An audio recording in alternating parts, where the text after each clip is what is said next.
సిగ్గన్నా ఉంటే కొంచెం ఏదన్నా చెప్తే సిగ్గుపడతాడు అనుకోవచ్చు.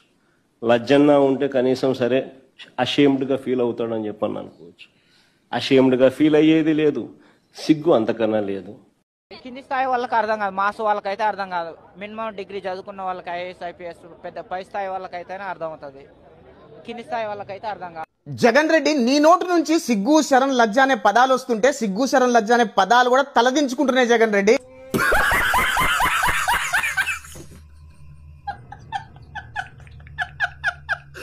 ఆంధ్రప్రదేశ్ రాష్ట్ర ప్రజలందరూ కూడా నీకు కొంచెం కూడా సిగ్గు శరం లజ్జ ఉండదా కొన్ని విషయాల్లో అని అడగమంటున్నారు. నోరు తెరిస్తే పచ్చి అబద్ధాలు చెప్తావు, కొంచెం కూడా సిగ్గుండదా నీకు అని అడుగుతున్నారు. గూగుల్ కూడా నువ్వే పునాదేశా అని చెప్పుకుంటున్నావు కదా, అబద్ధం చెప్పడానికి సిగ్గుండదా నీకు అని అడుగుతున్నారు. అదానీ డేటా సెంటర్స్ కూడా నువ్వే పునాదేశా అని చెప్పుకుంటున్నావు కదా, కొంచెం కూడా సిగ్గుండదా నీకు అబద్ధం చెప్పుకోవడానికి అని అడుగుతున్నారు. నీ కన్న తల్లిని అత్యంత నీచంగా దూరం పెట్టేశావు కదా, కొంచెం కూడా సిగ్గు శరం లజ్జ లేదా నీకు అని అడుగుతున్నారు.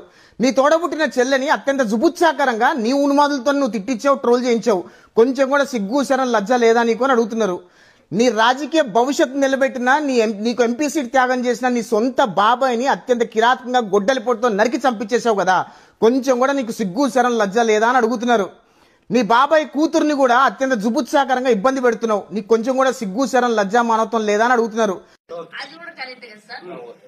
నువ్వు నోరు తెరిస్తే పచ్చి అబద్ధాలు మాట్లాడుతుంటావు, కొంచెం కూడా సిగ్గు శరం లేదా నీకు అని అడుగుతున్నారు జగన్ రెడ్డి. ప్రజలు అందరూ కూడా అడగమన్నారు జగన్ రెడ్డి, నీకు కొంచెం సిగ్గు శరం లజ్జ ఉందో లేదో వచ్చే ప్రెస్ మీట్ లో కనీసం చెప్పిసావు ఒకసారి.